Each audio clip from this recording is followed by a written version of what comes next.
Hello, it's Ashton Lewis. And I'm Daphne Lynn. And you are listening to the NDE World Podcast. Welcome to the NDE World Podcast. I am your host, Ashton Lewis. In the studio with me, my lovely hostess, Miss Daphne Lynn.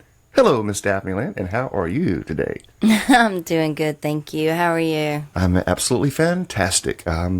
As always, I always try to keep a good vibe. Every now and then we hit these little spots in life, but my major, function in life is pretty much to try to be as lighthearted as I can.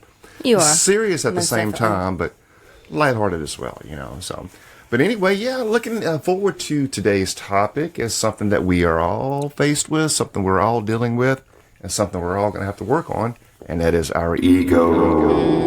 Yes, we was talking about this yesterday. Yeah, ego, your dark side. Okay, that's who you think you are, but it's not. It's easy to get caught up in the illusion, and the illusion, however, creates what we call separation, and unfortunately, the separation is what causes all the issues in the world. So we have to get back to oneness and realize that we are all part of the same source and same being, and we're all one. So that's what this whole system, UDO, is about. Individuation of divine. Yeah, it's just one expressing itself in many forms. Experiencing itself in many forms. Yeah, I love it. It's deep. It's deep, and I am a work in progress. I learn every day, so I don't claim to know anything and everything. So I'm a work in progress, and I love to learn, and everything we learn we like to pass it on and share with others. Most definitely. So, speaking of learning, don't forget to go over to the website NDE.world, and it is an educational system set up for anybody interested in this topic. We've got books, we've got podcasts, we've got videos, we've got all kind of stuff related to, spirituality, raising consciousness, near-death experiences, mystical, magical, life, death, beyond, all of that cool stuff. And, also what's really cool is we have our Facebook group set up now. And Yes, we do have direct links on our site as well. So Yes. if you want to, go over to the website, NDE.world, join our Facebook group. Actually, we have a couple of pages on there. We got a Facebook page where you can listen to all of our podcasts. We have the actual UDO that specializes in the UDO concept and, videos and podcasts and things like that. But, just go to the website and click that. And then when you join the actual Facebook group, you can interact with us. We'll be glad to answer any questions you have or, something you may be wondering about. Or if we don't, we do have experts in our group who are experienced in a lot of different areas of the stuff that we teach. So I'm sure they'd be glad to pitch in and help out. I think all of our guests are members. Yes. And and we got more coming. So Oh, exactly, yes. yeah, well, let's go ahead and jump into today's topic, guys. Now, here's the thing. Now, the more I have learned about this ego, the more I see it in myself, the more I see it in others, and the more, it's like, it's becoming really clear, like your hand in front of your face. But the point is, that's the key. That's a good thing for me, I guess you can say, because why? Awareness. All right.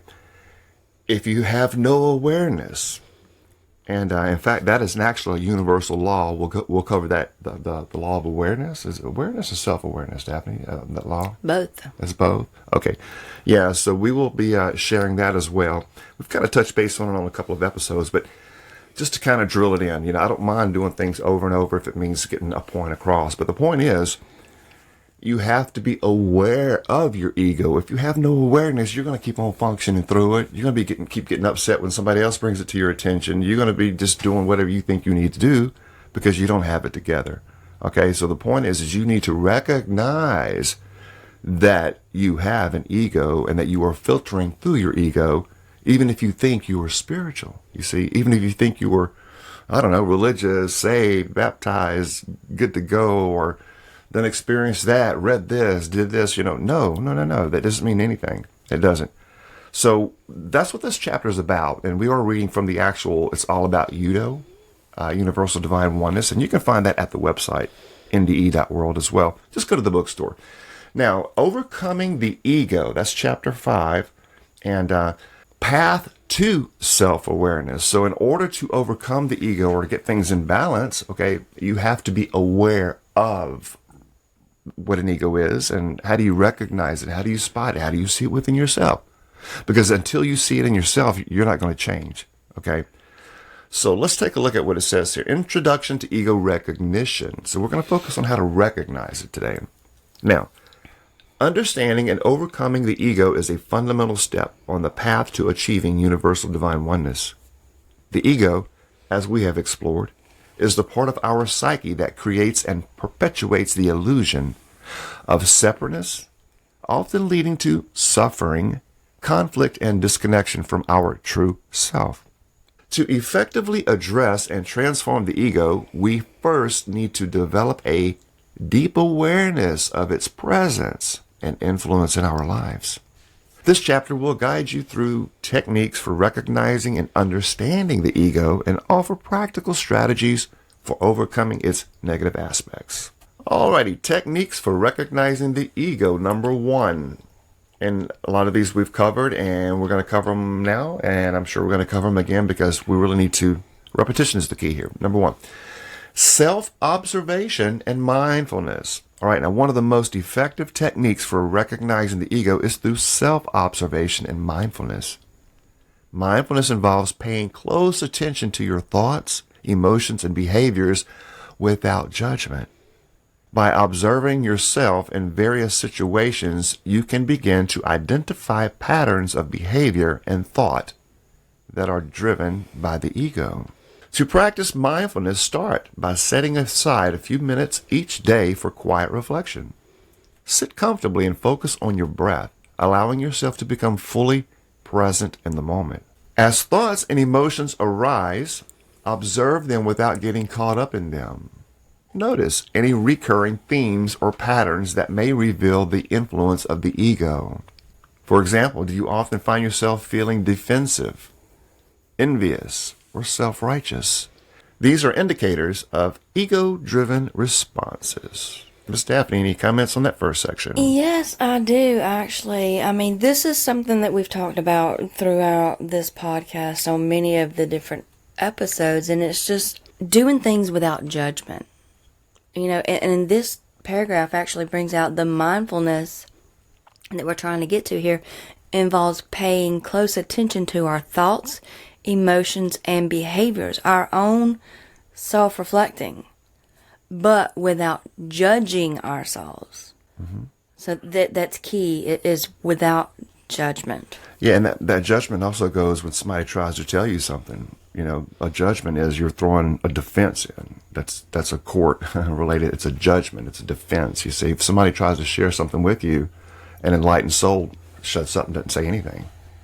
You can tell them anything. I mean, you can even be hard on them guys and, you know, be mean and say something to them and they'll just sit there like nothing's going on. That's the control they've got. You see, ego-driven people, you can't tell them anything. They don't want to listen. They know everything already, or they get very defensive.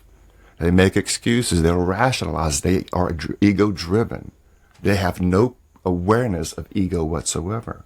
And when you try to bring something to their attention, especially spiritual things, ego gets in the way because it doesn't want to hear it. Ego doesn't want to grow. Right. Ego is comfortable controlling the bus, driving the bus.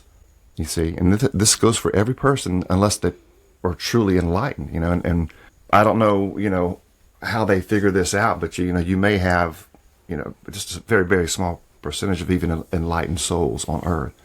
Now, the source I had gotten this from, they say at all times, and this is taken from ancient stuff, they said there's always been at least 1,000 or so on earth at all times to guide the way, you know.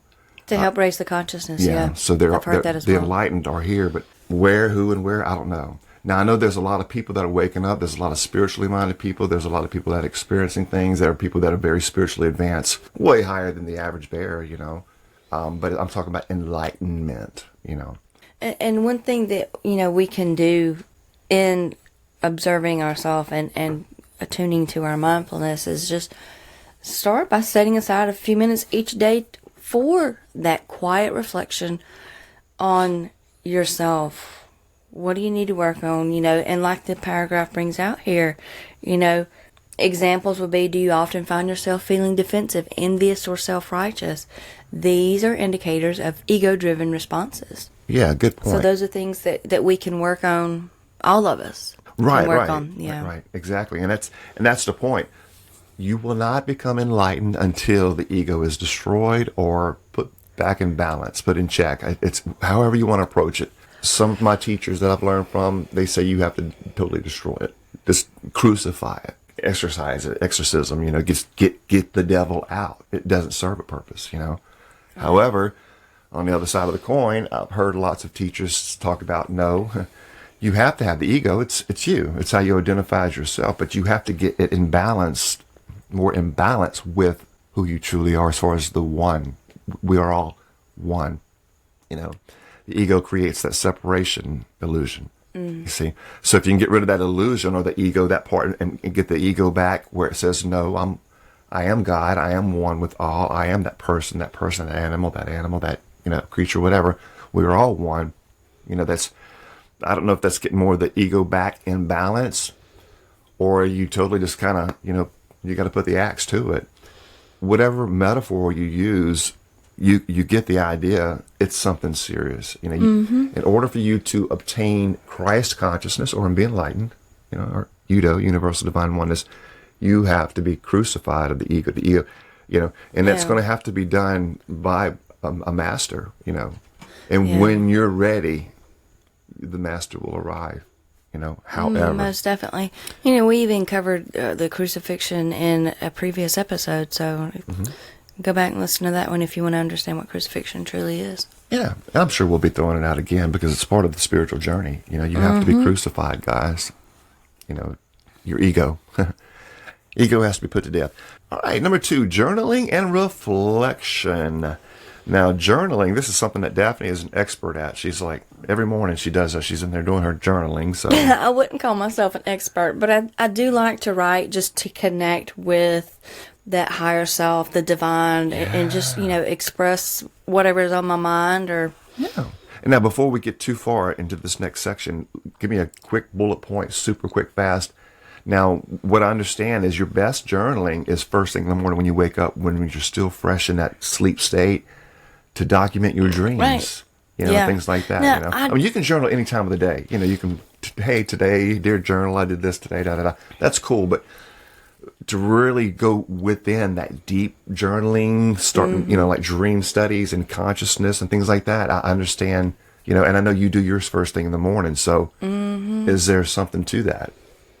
Oh yeah, it's a direct link. It's a direct connection to the spirit, because when you first wake up, you're still, within that first 5 to 10 minutes, you're still, coming down from the different states of awareness. Yeah, crossing from that sleep into that awake state. Yeah, I got you. Yeah, so that's when it's best to connect to it and let it out, journal it.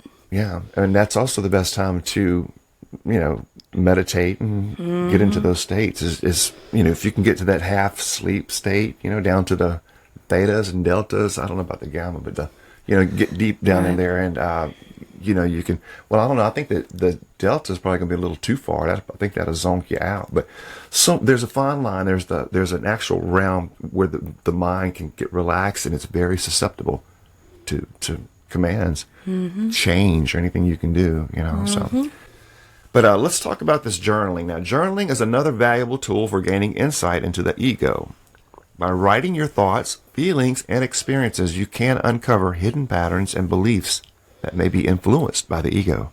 Journaling helps you externalize your internal processes and gain a clearer perspective on your motivations and behaviors.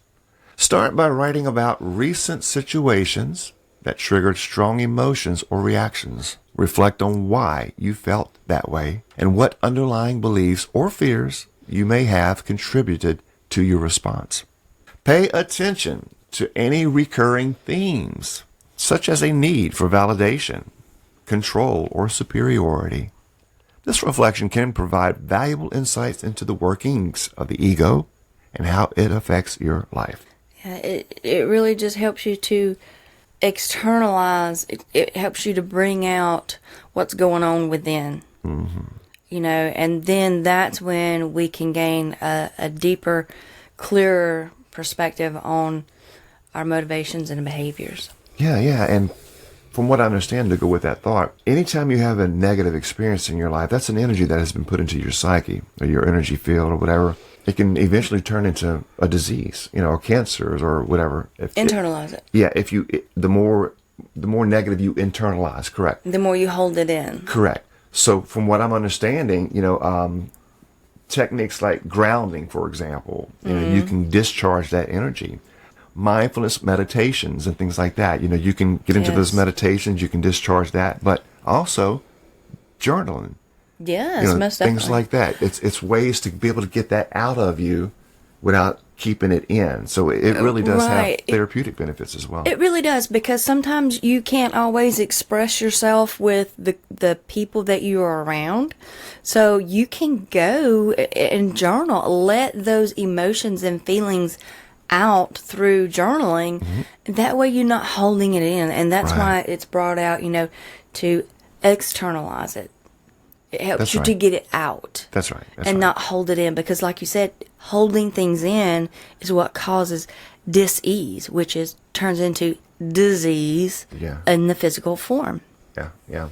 So just keep that in mind. Now, within context, though, we're talking about, you know, when you meditate, things like that, or go within, really just clear your mind and really just look at your behaviors. How do you interact with others? You know, how do you act when people talk to you? How do you interact when this happens or that happens? And like it says, if you can see any kind of these negative traits, you know, it's worth like focusing in on that area, and then you can question, well, where did this What do I come got to do to from? fix this? Yeah. Yeah, well, why am I really like that? I mean, did I get it from my mom? Did I get it from my dad? Did I pick it up along the way? Is it something I learned here, there, wherever? You had to learn it somewhere. And if you can figure out where it came from, and you can realize it's an external input that's in your computer, that's in your system that you're running, Defrag. get the data out, get it out. You have the choice to keep what you want into your mind that will affect the actual, you know, the most progress or the actual, you know, process of the actual machine. So. Most definitely. Number 3, seeking feedback from others. Sometimes our ego can be so ingrained that we may not even recognize its influence on our own. Seeking feedback from trusted friends, family members, or mentors can provide an external perspective on our behavior and attitudes. Honest feedback can help identify areas where the ego may be playing a role and offer guidance on how to address these issues. When seeking feedback, approach it with an open mind and a willingness to listen without becoming defensive. Ask specific questions about how others perceive your behavior and whether they notice any patterns that might indicate ego-driven responses. Use this feedback as a tool for self-awareness and growth, rather than a source of validation or criticism. Daphne? Yeah, most definitely. And that's something that, you know, we're all a work in progress on. It is asking for honest thoughts about ourselves from others. When you can sit and accept what is being said without becoming defensive or reacting out of, oh, they're criticizing. Well, no, you asked the question. You're getting feedback. You don't have to become defensive or, you know, feel like you're being criticized, because it helps you to work on what you need to work on. When you can ask this of others. And being honest, I mean, it's going to hurt. And that's why we retaliate. That's why we Get defensive. Yeah. So that's where we have to let go and approach it with an open mind and a willingness to listen to others about yourself without being that defensive. And depending on how developed your ego is, how ingrained it is, and how much in control it is, that's going to determine how much that burn is inside of you when somebody says something, because you're going to feel it. You're going to feel it. I'm telling you, right? I feel it on a daily when somebody goes off on me. I'm like, you know, I want to go. My natural ego is to snap back. Okay, that healthy some of us have healthy egos. Some of us have strong egos. Yeah, some of them are just more not as developed, but everybody has it, but some more than others. So yeah, but trust me, you're going to feel it. And especially if it's somebody going to give you some advice, then you want that. That's okay. And even myself, when I've offered spiritual advice, most people, they've always been defensive. I don't think I've met very, very, very, very few people, probably 1, 2, 3 people maybe in my whole life, and that's almost 60 years, that I've actually sat down and had a deep spiritual conversation with that didn't get defensive when you try to bring things to their attention. Other than that, everybody else has always been, it's ego. And that just, it's one of the most damaging, destructive things for any kind of relationship when you have any kind of ego involved, especially if it's both partners or at least one of the partners, whatever. So I like how Daphne had touched base on this earlier. This is what really gets me. Now, you can share this information with somebody. They can ask for your advice all day, but do they really want it? Okay? Can you sit down, okay, and approach it with an open mind, a willingness to listen without being defensive, okay, or without becoming defensive? Because what it is here, guys, like it says, when you ask for advice or if somebody shares things with you, you have to be mature enough and you have to be aware enough of your ego to understand that, whoa, I got to approach this from a different perspective, more of a self-awareness. So if I'm aware that I'm not reacting the way I should be, that's beautiful. That's gold, and that's where you want to be. Okay, once you become aware of this, then you can start working on it. But until you're aware of it, you're going to get defensive anytime anybody says anything about you, regardless. And usually that defense is, who are you to tell me? Or this is my fill in the blank, who are what's it to you? Or guess what? That's classic ego-driven personality. So, which is devil. That's what we call it. It's a dark energy. It's not a godly, enlightened energy that we all should be striving for. Right. So we all have to work on that. And it really, really makes me think about the law of autonomy and the law of non-interference. Yeah. So we do have those laws that we have to practice.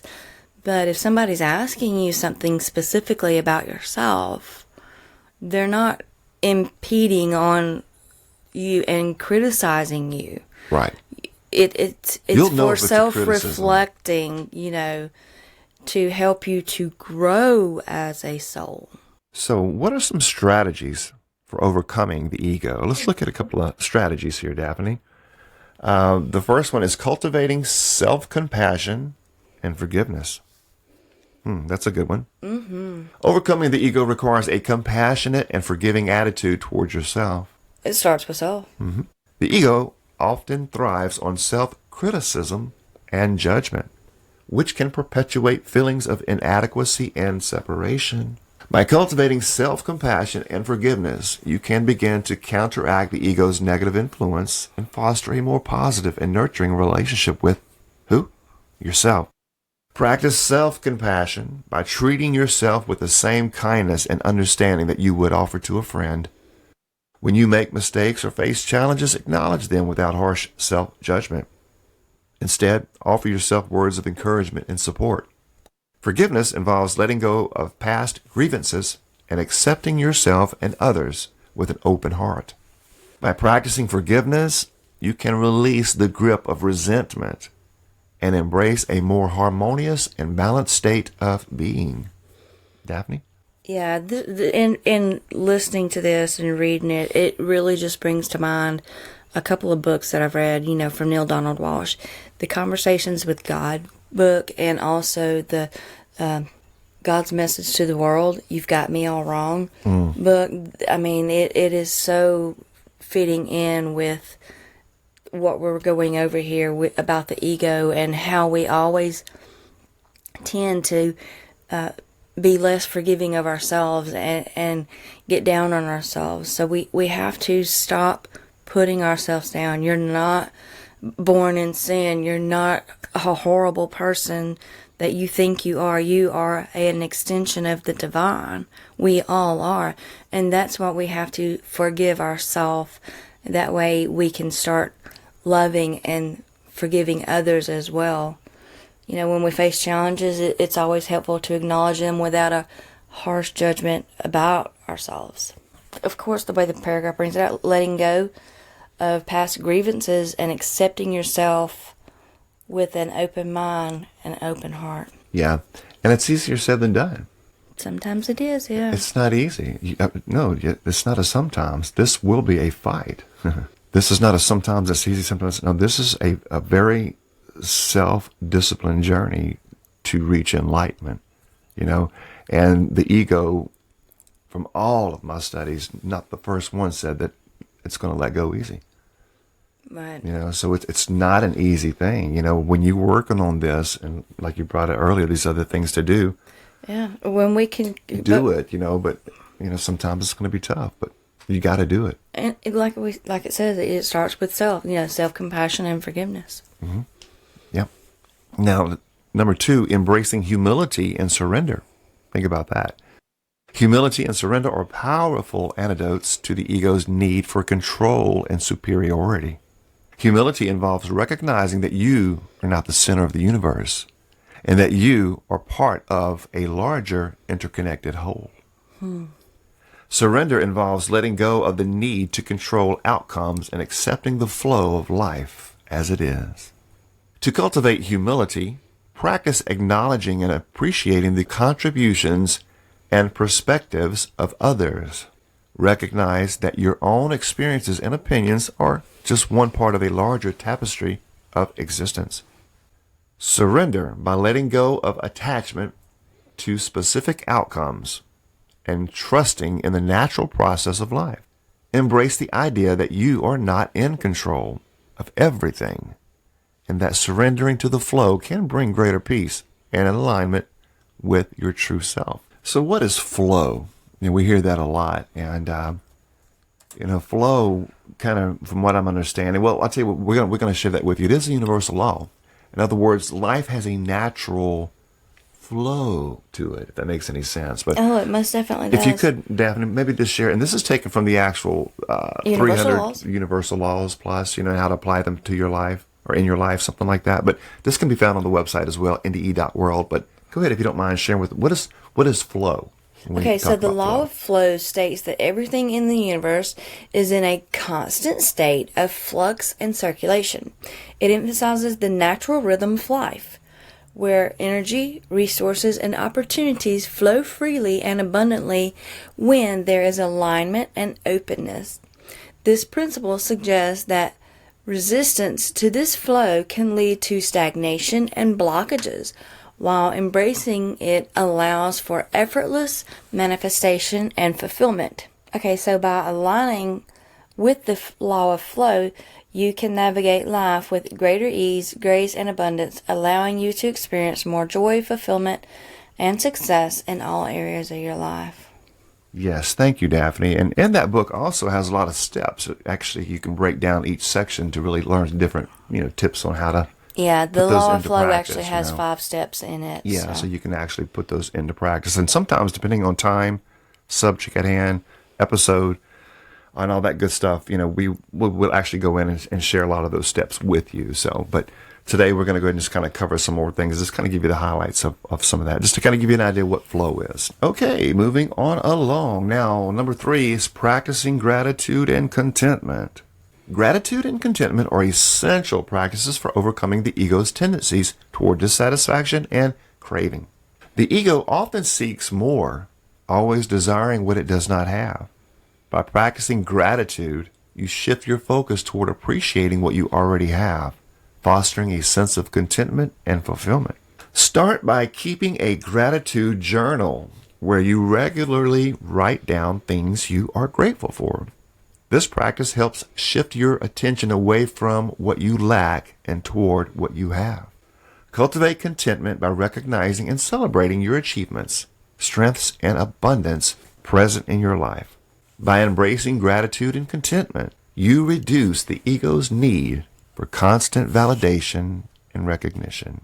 Daphne? Yay! That's what we need to do, is just be grateful for what you have. Some people are so caught up in the ego that they don't realize how blessed They truly are. I mean, look around the world. There are people literally starving to death daily while you're sitting here throwing away scraps that could feed these hungry people. Be grateful that you have a day's meal. Or 3 or 4 days' meals. Roof over your head, clothes on your back. Exactly. You know? Start with the gratitude and being thankful for what you do have. So many people are ungrateful, and gratitude is such a wonderful emotion to embody, or a spirit to embody, however you want to look at it. We call it the attitude of gratitude. Yes. Be grateful for what you got. You shouldn't want anything that you don't need. That's right. You know, you see, and when you're driven by that, it's ego driven. You know, it's usually materialistic stuff. Now, I want to put something out there, and this is my perspective, okay? And if the shoe fits, wear it. If it don't, then that's fine too. But I also see ego-driven behavior in the world today by cell phones and the world of selfies and people taking pictures of themselves. Whole social media sites built on ego. People taking pictures of themselves. Hey, look at me, look at this. Because why? Because they need constant validation. All right. And that's what I like about how this brings it out here. Okay. The ego has to be validated. When you are sure about yourself, you don't have to be taking pictures about yourself and putting it online for people to give you their opinions or voice what they think or give it a like or give it a thumbs up. No. That is ego-driven behavior. Okay. Phones aren't made for taking pictures. Now, if you want to be taking a picture of, you know, a little family gathering and your grandchild growing up or something, I get that. That's one thing, but even that's ego. Nature, beautiful sunset, sunrise. Yeah, there is the natural world. There's if you like to take pictures, there's ways of doing that. But you know, there's a reason why they got the camera on both sides of a cell phone. All right, think about this, guys. So when you start to understand that and learn that these technologies are created for the ego. All of your websites out there, your big monster sites, are very ego-driven, personalized. In other words, you can go to, say, YouTube, for example. You watch, 2 or 3 videos. Next thing you know, they're going to start popping up videos in that same genre, that same niche, that same category, that same something that ego likes, something that you like. So these algorithms are designed to feed the ego. And guess what? Once the ego is sucked in, bam, it's easy to control it through the media or through these phones or through technology, through these sites. And they know this. They understand psychology and how it works. So keep that in mind, guys. You need no validation from anybody. You don't. You don't need to be taking pictures of yourself and putting it out there for people to like it or not. Who cares what people think? Really? You're beautiful. You're a beautiful soul. You do not need to be putting your pictures out there. Do not be putting your business out there. Why? Because it's ego. You are ego-driven. So if the shoe fits, wear it. We're not pointing fingers. If the shoe fits, wear it. Number 4, developing emotional awareness and regulation. Emotional awareness and regulation are crucial for managing the ego's influence on your feelings and reactions. The ego often drives emotional responses that can lead to conflict and suffering. By developing emotional awareness, you can identify and understand your emotional triggers and patterns. Practice emotional regulation techniques such as deep breathing, progressive muscle relaxation, or mindfulness based on stress reduction to manage intense emotions. When you notice strong emotional reactions, take a moment to pause and assess what is driving them.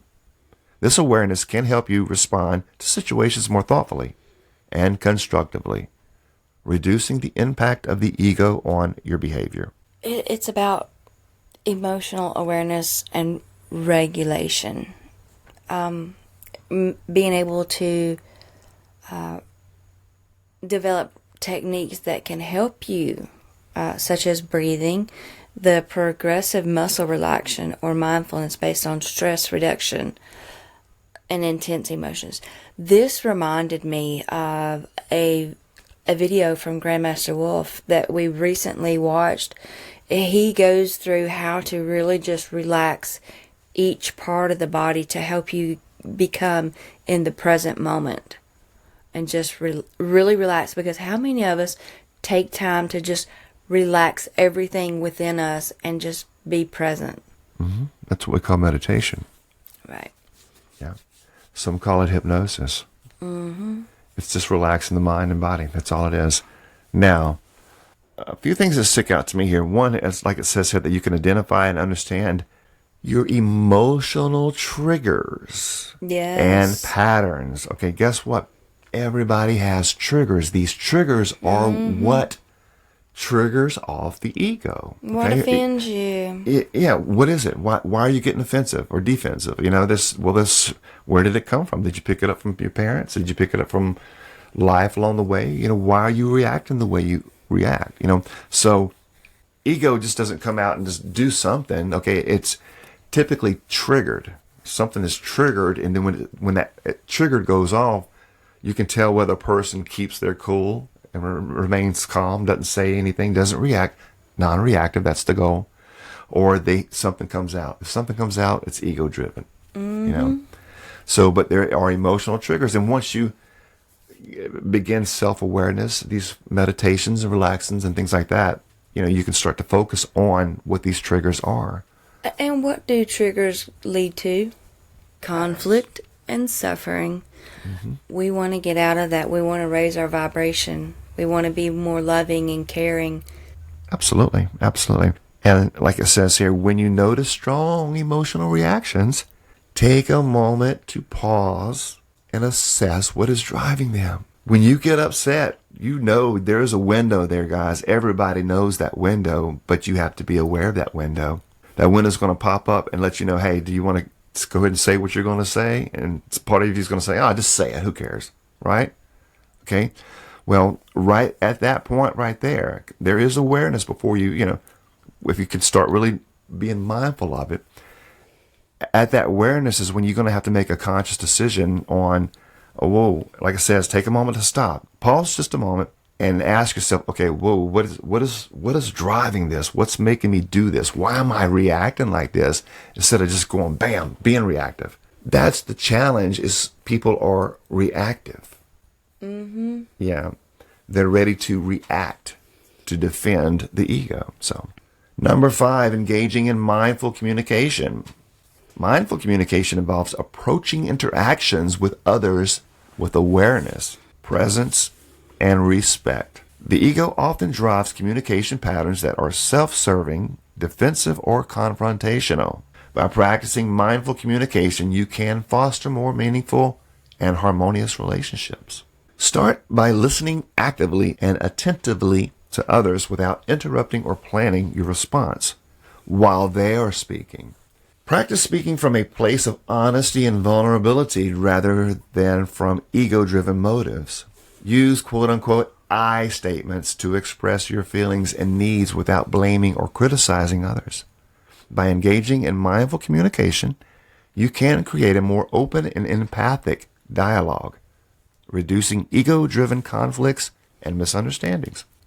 Yeah, I like, and I've started practicing this. It does take work because I've always been one to just speak my mind. Sometimes I don't Me too. have to just speak my mind. Yeah. Let people say what they want to say. You can sit and listen without becoming defensive. You can sit and listen without having to respond to it. Just let people talk. Don't become triggered by it. Just let them. They're just expressing themselves. Right. Don't take it personal. Exactly. and that's the thing. We've got to stop taking things that people say so personal. Yeah. Things may not always be about you, but you may be taking it that way. It has gotten so bad that there is actually an epidemic. They call it snowflake syndrome. And these are people, you can't even say something wrong or take this away from them. They're going to scream and throw a fit. They will scream and throw a fit. They will fight. They will kick. They will bite. They will sue you. They will take you to court. They will put you in jail. They will do anything on all different levels when you're dealing with ego-driven people. Yeah, most definitely. It's nothing to play with. And like it says here, be careful when you're around people, because especially if they're ego-driven, you want to keep your mouth shut and be more quiet and just, let them speak or whatever, because what's going to happen, you're coming with an attitude and an ego. They've got an attitude and an ego. Guess what? Those two don't mix well, because it's going to be an ego war. Next thing you know, this one, ego is going to say something. It's going to get offensive, and then it becomes, offense and defense, back and forth, back and forth, back and forth. Right. All right, very good. Moving on along. Number 6, committing to personal growth in spiritual practices. Overcoming the ego is an ongoing process. Keep that in mind, guys. That requires a commitment to personal growth and spiritual practices. Engage in activities that support your development and alignment with your true self. This may include meditation, yoga, prayer, or other spiritual practices that resonate with you. Regularly dedicate time to these practices to deepen your self-awareness and connection with your higher self. Set personal goals for growth and reflect on your progress. By making a commitment to personal and spiritual development, you can continue to work toward overcoming the ego and achieving greater alignment with Universal Divine Oneness. I like this. And I think this is something that we should all strive toward, because we're here to experience, first of all, but to grow in our experience. And that's the subtitle of this one is committing to personal growth and spiritual practices. How many people are trying to develop their spiritual mind for personal growth? And such examples are meditation, yoga, prayer, just things that resonate at your core with your personal development. Mm-hmm. Well, that's a good point. To go with that thought, I see 3 different things just in that one statement that pops out of my mind. Number 1, let me read the statement. Committing to personal growth and spiritual practice. 3 things. Number 1, committing. Yes. Are you willing to commit? Mm-hmm. So that's one thing that sticks out of my mind is the commitment part. And that's, to me, is a universal law that you need to put into a practice, just like self-responsibility. Commitment, to me, is kind of on that same line of self-discipline and self-responsibility. I'll tell you what, if you don't mind, Daphne, do you mind sharing that law of commitment? And, Sure. And see what it says.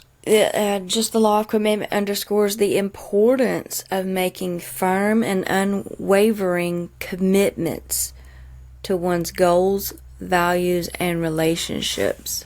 By embodying the principle of commitment and dedicating yourself fully to your own aspirations, you can achieve meaningful progress and create a life aligned with your deepest values and desires. Okay, so in this context would be your enlightenment, your Christ consciousness, or UDO. Mm-hmm. In order to get to that, to your deepest desires, you're going to have to practice the law of commitment. So, committing to personal growth and spiritual practices. So, number 1, there has to be a commitment, all right? Mm-hmm. To what? Personal growth and what? Spiritual practices, like you said a while ago.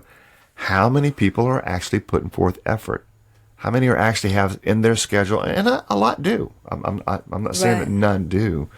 A lot do, but how many don't? Or how many are just not even aware of putting in a commitment, a schedule to personal development, personal growth, spirituality, and working on the ego. I mean, are you really putting this into practice? Right. I like the way this second paragraph in here brings it out. It says, regularly dedicate this time to these practices to deepen your self-awareness and the connection with your higher self, that divinity within. Yeah. What we call God. Yes. Yeah. So let's move on now. Is it going to be without any challenges? Absolutely not. And we talk about that all the time on here.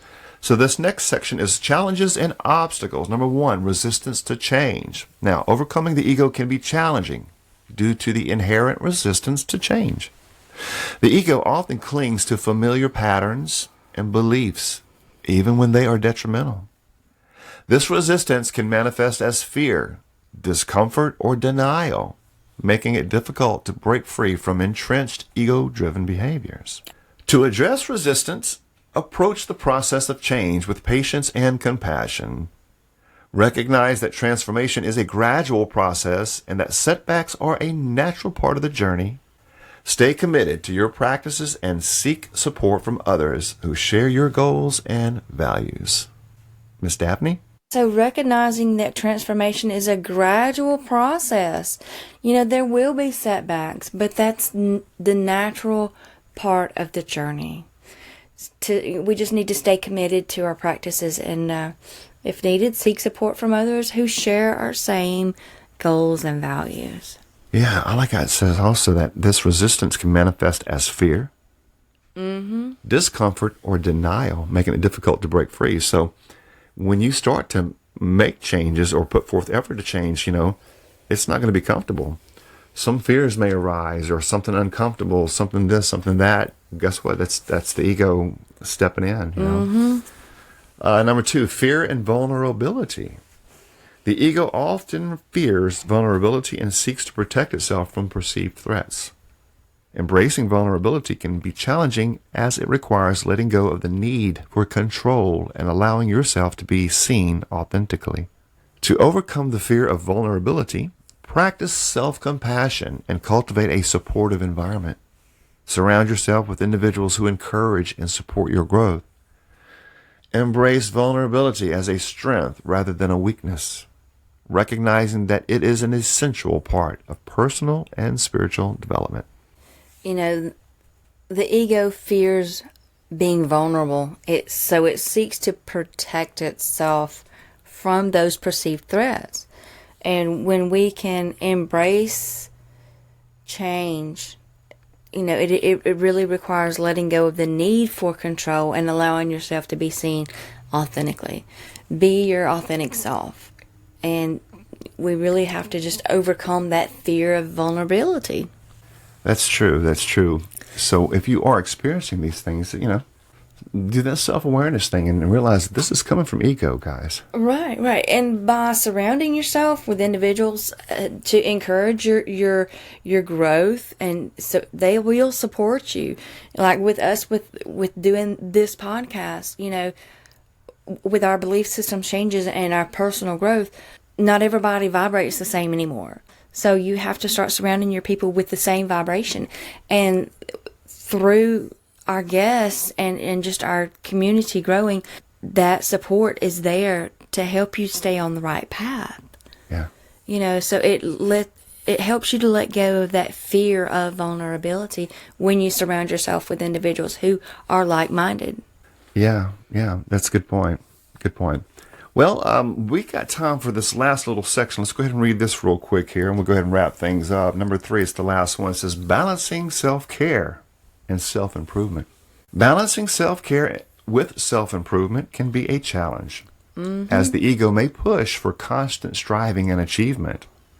It is important to find a balance between nurturing yourself and pursuing growth. Prioritize self-care by setting aside time for rest, relaxation, and activities that bring you joy. Recognize that self-improvement is a lifelong journey and that taking care of yourself is essential for sustained progress. By maintaining a healthy balance, you can support both your well-being and your personal growth.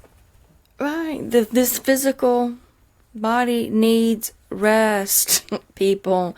We have to have self-care with self-improvement, but that can be a challenge for some, but it can be achieved. So take time to prioritize yourself. You only get one physical body in this lifetime. It's like a car. You have to take care of it. You have to maintain it. Put the proper things in so it can function fully, effectively. And that starts with self-care. Yeah. You start pouring a bunch of ditch water in your gas tank to run your car and see how long it's going to run. It ain't going to run too good. The body's the same way. Garbage in, garbage out. You put a bunch of junk food in, a bunch of garbage in. Don't expect You're going to be very nothing sluggish. out. Yeah. And you will shut down way sooner than the finish line, Oh, yeah, Now, overcoming the ego is a crucial step on the path to achieving Universal Divine Oneness, aka UDO. By developing self-awareness and implementing strategies for addressing the ego's negative aspects, you can foster greater harmony, fulfillment, and alignment with your true self. This chapter has explored various techniques and strategies for recognizing and transforming the ego, including mindfulness, self-compassion, humility, and emotional regulation. As you continue on your journey, remember that overcoming the ego is an ongoing process that requires dedication, patience, and a commitment to personal and spiritual growth. The following chapters will build on these foundations, offering further insights and practices to support your path to self-realization and divine unity. Ooh, that's what it's all about, is realizing our divine self, becoming one, that unity that so many of the masters spoke of, the oneness. And that's what this series is about, that universal divine oneness. Yep. We are all one. We are all in this together.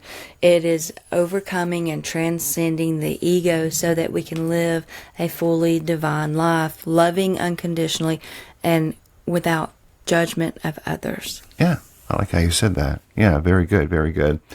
And just keep in mind, guys, that we're just doing overviews right now. We're going to actually get into some serious techniques and really get into how to really put these into practice. This is just kind of an overview because we're going to really get deep into it, just to let you all know. So stick around for that as well. A little sneak peek. Chapter 6 on our next episode is called The Monkey Mind, Controlling Mental Agitation, an Introduction to the Monkey Mind and How to Control It. So we'll be touching base on that as well. Okie dokie. Well, that pretty much wraps up today's episode. And don't forget to go to the website, NDE world, for more information and who we are and what we do and all that kind of cool stuff. So thank you all for tuning in. We love you all so much. May peace be with you all. Until next time. Yeah, let your light shine. Hello, you beautiful souls. Don't forget to visit the website, NDE world. That is NDE.world.